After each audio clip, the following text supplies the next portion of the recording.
ওয়ালাইকুম রহমতুল্লাহি ওবরাকাতু।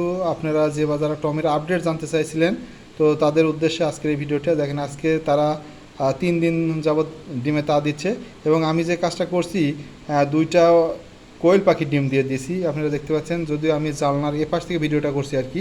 তো আমি আরও দুইটা ডিম দিয়ে দিছি কোয়েল পাখির। দেখা যাক এই ডিম থেকে বাচ্চা ফুটে কিনা বা কী অবস্থা।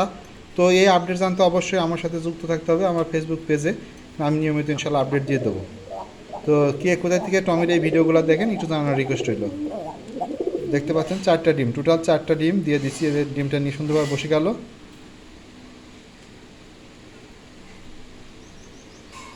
একজন ডিমে তা দিচ্ছে আর একজন পাহারা দিচ্ছে। হ্যাঁ, দেখছে আমি কথা বলতেছি, সে আমার কথাগুলো শুনতে পাইছে। যদিও সে যেখানে থাকুক না কেন, আমার কথা শোনার সঙ্গে সঙ্গে সে এসে একটু রেসপন্স করে আর কি, মানে আমাকে ঠুকরানোর জন্য চেষ্টা করে, যেটা আপনারা দেখতে পাচ্ছেন। উনি আগের থেকে এরকম, কারণ যখন ছোট ছিল তখন একে আমি আমার নিজের হাতে খাওয়াইছি আর কি। তো ওইভাবে তাকে আমি পোষ বানাইছিলাম। তো তারপরে এদেরকে পেয়ার দিয়ে দিছি। তো মাসাল্লাহ এরা ডিম বাচ্চা করতেছে। মাঝে অনেক দিন যাবত সে ভুলেই গেছিলো আমাকে আর কি। তো তারপরে আবার নিয়মিত ইনশাল্লাহ এদেরকে সময় দেওয়া হয় এবং এরা অলরেডি ডিম দিয়ে দিছে, যেটা আপনারা অলরেডি দেখতে পারবেন। তো ধন্যবাদ সবাইকে, ভালো থাকবেন, সুস্থ থাকবেন, আল্লাহ হাফিজ।